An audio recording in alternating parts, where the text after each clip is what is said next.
آداب، وسعت اللہ خان جانتے ہی ہیں آپ. ہم یہ سوچ رہے تھے ذرا ہٹکے کی جو ٹیم ہے پچھلے ہفتے سے کہ جب ہم بچے تھے تو ہمیں نئے سال پہ والدین اور جو ان کے دوست ہیں اہل خانہ تھوڑا بہت تحفہ دیتے تھے ہیپی نیو ایئر کا، لیکن ہم آپ کو کیا دے سکتے ہیں. یہ سوچتے سوچتے کراچی میں ایک ہے TDS میگنیفیسنٹ سائنس سینٹر، وہاں آ گئے اس لیے کہ ہم نے وہاں سنا تھا کہ کچھ نیا ہونے والا ہے. ویسے تو یہاں بہت ساری ایگزیبیشنز لگتی ہیں لیکن وہ نئی ایگزیبیشن کیا ہے. تو یہ ہمیں یہاں یہ تیسرے فلور پہ یہ لوگ لے آئے اور پتہ یہ چلا کہ وادی سندھ کی جو تہذیب ہے انڈس سویلائزیشن جسے ہم کہتے ہیں، جو ہمیں بتایا گیا ہے کہ شمالی ہندوستان سے لے کے افغانستان تک پھیلی ہوئی تھی، اس کا جب ذکر آتا ہے تو ہمارے ذہن میں صرف دو چیزیں آتی ہیں، ہڑپا یا موہنجو دڑو. اس کے بعد اور اس کے آگے پیچھے ہمیں کچھ ہماری درسی کتابیں نہیں بتاتی. لیکن یہاں آ کے اندازہ ہوا کہ وادی سندھ کی تہذیب جو ہے وہ صرف موہنجو دڑو اور ہڑپا کا نام نہیں ہے، بلکہ اس میں انڈس ڈیلٹا بھی شامل ہے. انڈس ڈیلٹا یہ آپ دیکھ سکتے ہیں، یہ آپ کو ایک بکھری ہوئی پزل کے طور پہ نظر آ رہا ہوگا، لیکن یہ بکھری ہوئی پزل آج لگ رہی ہے. آج سے ہزاروں سال پہلے، سینکڑوں سال پہلے یہاں پہ تہذیب تھی، شہر تھے، صنعت تھی، زراعت تھی، ماہی گیری تھی، امپورٹ ایکسپورٹ کا پورا یہ سینٹر ہوا کرتا تھا. لیکن یہ کہاں گیا؟ اور مجھے ایسا لگ رہا ہے کہ جو ماحولیات کی صورتحال ہے آج سے کوئی 200-300 سال بعد یہیں شاید کوئی اور میری طرح کا آدمی کھڑا ہوا کراچی کے بارے میں یہ بات کر رہا ہوگا، حیدرآباد کے بارے میں، ٹھٹا کے بارے میں. تو یہ جو ہے اویئرنیس ہمیں دینے کے لیے نمائش لگائی گئی ہے Indus delta, the last civilization of Indus delta کے نام سے. یہاں جو شہر تھے، قصبے تھے، وہ کہاں چلے گئے، ان کے لوگ کہاں چلے گئے، اور یہاں صرف چھوٹی چھوٹی آپ کو لکڑیاں ملیں گی، اینٹیں ملیں گی، کچھ ٹوٹے ہوئے برتن ملیں گے.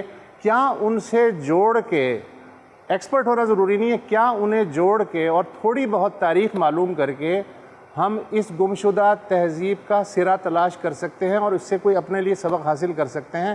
بس یہ ہے آج کی اس ہماری یاترا کا مقصد، اور امید ہے کہ یہ تحفہ آپ کو پسند آئے گا. اچھا، یہ جو ایگزیبیشن ہے یہ بھی نئے سال کے تیسرے ہفتے میں کھلنے والی ہے، تو اگر جس کو بھی موقع ملے وہ اور اپنے بچوں کو ضرور لے کے آئیں. باقی اب جو بھی ہونا ہے یہاں پہ وہ میں زرار کھوڑو کے حوالے کرتا ہوں. اور میں ہوں زرار کھوڑو اور میرے ساتھ ہیں عامر بازل خان. آپ ہیں میریٹائمیا نام کے ادارے کے سربراہ ہیں، اور یہ جو ساری تحقیق ہوئی ہے اس کا آغاز آپ نے ہی کیا تھا. اچھا، یہ جیسے وہ ابھی وسعت آپ کو بتا رہے تھے، تو یہ تو ہے TDF میگنیفیسنس کراچی میں ان کا ایگزیبٹ. جو اس کے پیچھے جو پروجیکٹ ہے جس کو یہاں پر نمایاں کیا جا رہا ہے وہ اس سے کئی گنا ظاہر ہے، وسیع ہے. تو عامر، پہلے تو ہمیں بتائیں کہ آپ یہ تلاش شروع کیسے ہوئی، lost cities of the Indus delta, کیسے، کیوں اور کب؟ Thank you Zarar. یہ جو پروجیکٹ ہے یہ کچھ سالوں سے ہم اس پہ کام کر رہے ہیں. 2 سال پہلے ہم نے یہ شروع کیا تھا. یہ انڈس ڈیلٹا میں کچھ پرانے بندرگاہیں ہیں جو کراچی کے لوگوں کو بھی نہیں پتہ ان کے بارے میں. تو یہ ہسٹری میں، یہ تاریخ میں یہ بالکل ہی ختم ہو گئی ہیں. نام بھی نہیں یاد کسی کو. تو کچھ نام ان کے ایسے ہیں جیسے لاہیری بندر، یہ 11ویں سے 18ویں صدی تک یہ ایک اس کوسٹ کی ایک بہت اہم جگہ تھی. ایک بندرگاہ تھا جو ٹھٹا کے ساتھ اس کا ایک لنک تھا. اس کے علاوہ بھی اور لوکیشنز ہیں. ایک رتو کوٹ کے نام سے، جو ابراہیم حیدری سے شاید صرف 10 کلومیٹر کے فاصلے پہ ایک مچک آئلینڈ ایک جزیرہ ہے، وہاں سے وہاں ہے، اور وہاں 1-1.5 گھنٹے میں آپ پہنچ سکتے ہیں.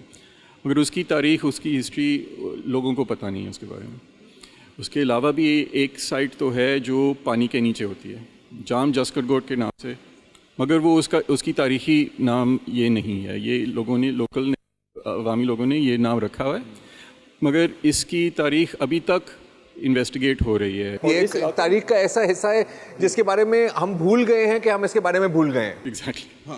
اور اس پہ خاص طور پہ یہ جو آرکیولوجیکل سائٹس ہیں، یہ آثار قدیمہ کی سے ان کو انویسٹیگیٹ کرنا مشکل ہوتا ہے، یہ خاص طور پر اگر پانی کے تہہ کے نیچے ہے. ایگزیکٹلی. تو اس پہ تھوڑی سی اسپیشل ایکسپرٹیز چاہیے ہوتی ہے، اس پہ ٹائم اور کام لگتا ہے.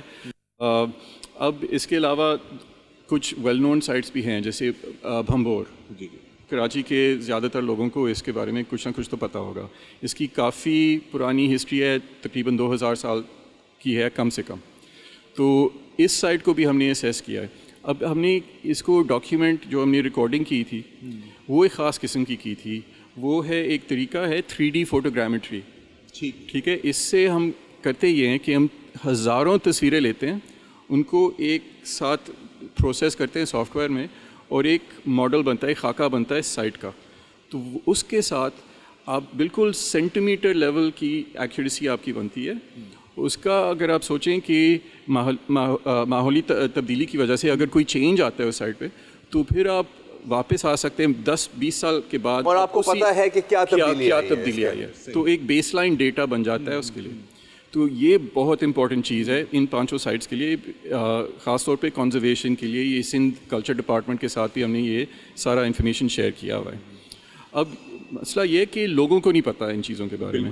تو اسی ڈیٹا کے ساتھ ہم نے اس کو تھوڑا لو ریزولوشن میں کر لیا، اور اب اس کو ہم ایک VR ہیڈ سیٹ کے تھرو آپ دیکھ سکتے ہیں آن لائن. آپ بالکل، یہ تو ایگزیبیشن میں یہ TDF والوں نے پریپیئر کیا ہوا ہے آپ کے لیے. اس کے علاوہ ایک ویب سائٹ پہ بھی ہم اس کو ڈسپلے کر سکتے ہیں. تو آپ lostcitiesofthedelta.org پہ جائیں. ان سارے سائٹس کے بارے میں انفارمیشن ہے. یہ جو 3D ایکسپیرئنس جو ہے اس کا وہ بھی آپ دیکھ سکتے ہیں. وہاں سے ایک لنک بھی ہے، آپ اپنے اگر گھر پہ اگر آپ کے پاس VR ہیڈ سیٹ ہے وہاں سے بھی آپ یہ چیک آؤٹ کر سکتے ہیں. ٹھیک ہے. تو یہ مختلف طریقے ہیں اور جو پبلک کے لیے اویلیبل ہیں.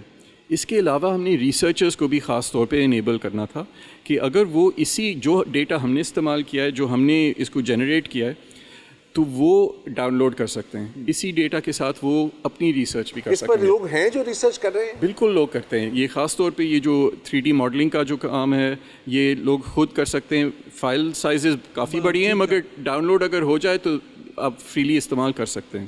اس کے علاوہ جو ہسٹوریکل رپورٹس ہیں، آرکیولوجیکل رپورٹس، یہ ساری چیزیں جو لوگ اپنی اگر تاریخی ریسرچ کرنا چاہ رہے ہیں وہ بھی ہم نے پرووائڈ کیا ہوا ہے.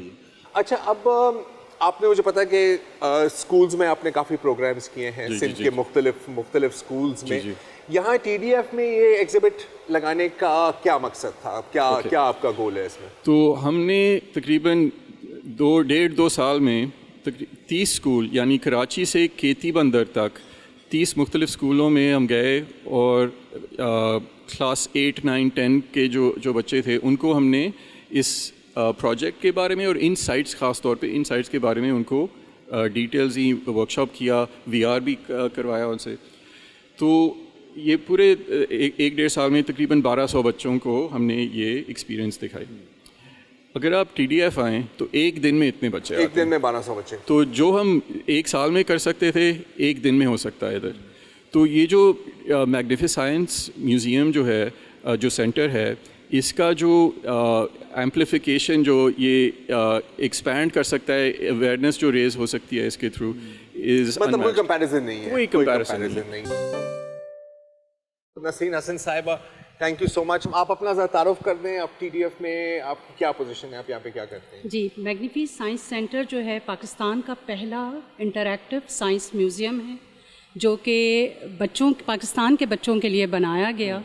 ادھر بچے، بوڑھے، بڑے، ہر کسی کے لیے کچھ نہ کچھ ہے. اور سب سے انٹرسٹنگ پارٹ یہ ہے کہ سائنس کریکولم سے بہت ریلیٹڈ ہے. کیا ہم نے تھیم وائز کام کیا ہوا ہے. جیسے ہمارا بیولوجی سیکشن ہے جس میں ہیومن پارٹس اور ہر چیز کو بتایا جاتا ہے. پھر ہمارا فزکس سیکشن ہے. اسی طریقے سے میتھ، بہت سارے بچوں کو میتھس بہت برا لگتا ہے، مجھے بھی لیکن یہاں آنے کے بعد بچوں کو میتھس میں انٹرسٹ پیدا ہو جائے گا، کیونکہ اگر بچپن میں آیا ہوتا تو شاید میں ابھی اس وقت یہ کام نہ کر رہا ہوتا. بالکل ایسا ہی ہے. تو اس طریقے سے تھیم وائز چیزیں بنی ہوئی ہیں. جیسے آپ کو پیچھے کاسمک وائج کے اسپیس بھی ہے، ارتھ بھی ہے. پھر ہمارا وہاں پر اوشن وہ بھی ہے. کراچی کے بارے میں بہت کچھ بتایا گیا. تو ہر ٹاپک کو ہم نے کور کرنے کی کوشش کی ہے. ٹھیک ہے، چلتے ہیں اندر. Let's see what it is. چلیں جی. ایگزیبٹ دیکھتے ہیں. تو یہاں پر نسرین صاحبہ یہاں پر کیا ہو رہا ہے اگر آپ ہمیں سمجھا سکیں؟ یہ ہے کہ ویسے تو بچوں کو یہ سبجیکٹ بہت زیادہ ڈرائی لگتا ہے، تو ہم نے کوشش کی ہے کہ اس میں بھی انٹرسٹ ڈیولپ کیا جائے. اب جیسے بچوں کو مٹی سے کھیلنے کا بہت شوق ہے. مجھے ابھی تک مٹی سے کھیلنے کا شوق ہے. مٹی یا اس کھنڈرات کو کھودتے تھے اور پھر اس کے چھوٹے چھوٹے پیسز نکال کے ان کو جوڑ کے پھر دیکھتے تھے کہ یہ کیا چیز بن گئی ہے. تو ہم نے اس کو بھی تھوڑا سا انٹرسٹنگ وے میں ایکسپلین کرنے کے لیے وہی سین ساری چیزیں رکھی ہیں تاکہ بچوں کا انٹرسٹ جو ہے برقرار رہے. تو جیسے اگر انہوں نے یہ پیس نکالا، جی ایک ٹکڑا اگر مجھے مل گیا ہے تو میں یہاں آ کر کوشش کر رہی ہوں کہ یہ پاٹ جو ہے کمپلیٹ کر لوں اور دیکھوں کہ اس زمانے میں کس طرح کے پاٹس ہوا کرتے تھے یا کون سے ان کی چیزیں پائی جاتی تھیں، وہ چیزیں کمپلیٹ کی گئی ہیں. ٹھیک ہے. یہ تو بیسکلی ویسے ہے نا کہ جیسے ڈاکیومنٹریز میں اکثر بندہ دیکھتا ہے کہ موئنجو دڑو میں یا الیگزینڈریا میں کوئی چھوٹے سے ٹکڑے ملے ہیں لیکن آپ کو یہ نہیں پتا کہ ان سے بنتا کیا ہے. کوئی گڑا ہے یا کوئی پلیٹ ہے یا شاید کوئی میز ہے. تو تھوڑا سا اس میں وہ ہینڈز آن جو فیل ہے بچوں کو وہ پھر ملتی ہے. بالکل ایسا ہی ہے. اچھا یہ کافی انٹرسٹنگ لگ رہا ہے. یہاں پر آپ ہمیں بتا سکتی ہیں کیا ہو رہا ہے یہاں پر؟ ایک دیوار ہے مجھے پتا ہے یا کچھ ٹاورز تو ہیں. جی اس زمانے میں جیسے جب اس کی اسٹڈی کی گئی تو پتہ لگا کہ کچھ مسجد بھی تھیں، کچھ مندر بھی تھے. تو وہ ہم نے اس کو بچوں کو بتانے کی کوشش کی ہے کہ وہ جو چیزیں تھیں تو وہ کیا تھیں، جس طریقے سے اب ان کے بارے میں پوری آپ کے پاس اس کو کھولیں گے تو انفارمیشن ہے. جی انفارمیشن نکلے گی. یہ کچھ پیسز ہیں ان ٹاورز کے کہ یہاں اس زمانے میں اس وقت کیا چیز ہوا کرتی تھی.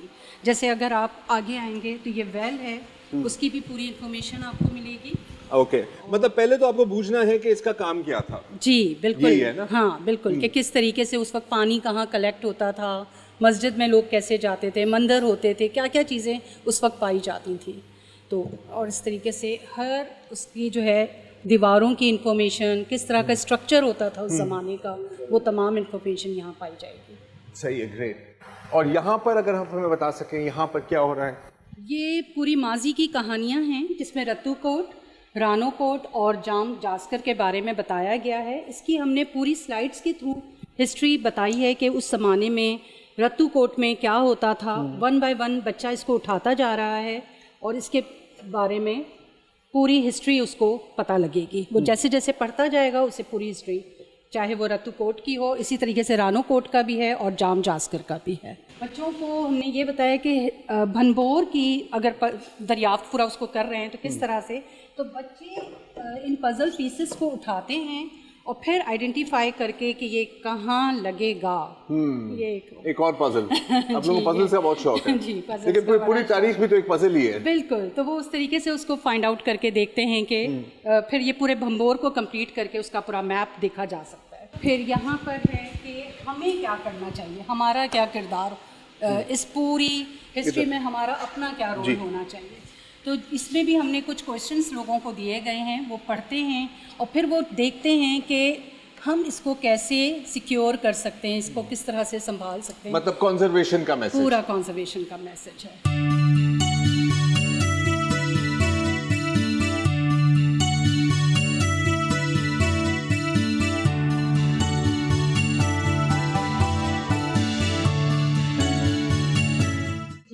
اس کے بارے میں کچھ بتائیں. جی لاہری بندر کبھی ایک بہت ہی عظیم بندرگاہ ہوتی تھی جو کہ عرب اور ایران اور دوسرے ملکوں کے درمیان تجارت کیا جاتا تھا.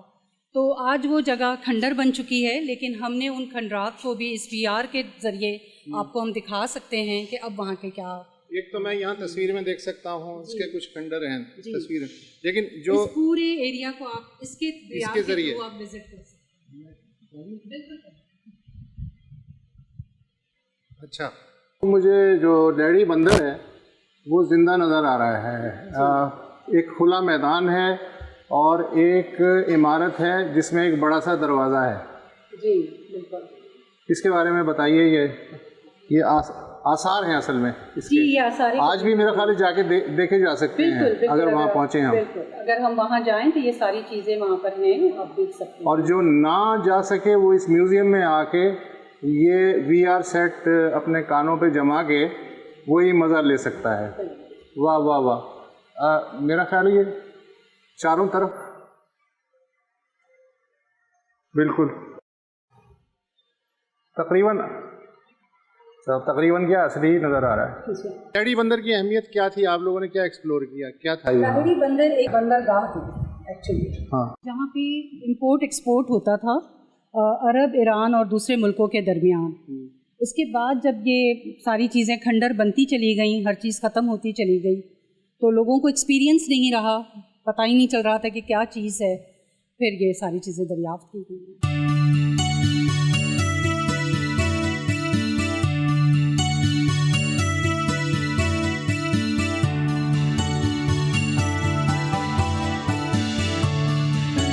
اچھا، ظاہر ہے کہ جو پورا پروجیکٹ ہے فری میں تو کوئی کام نہیں ہوتا، تو بہت لوگوں کی مدد بھی چاہیے ہوتی ہے.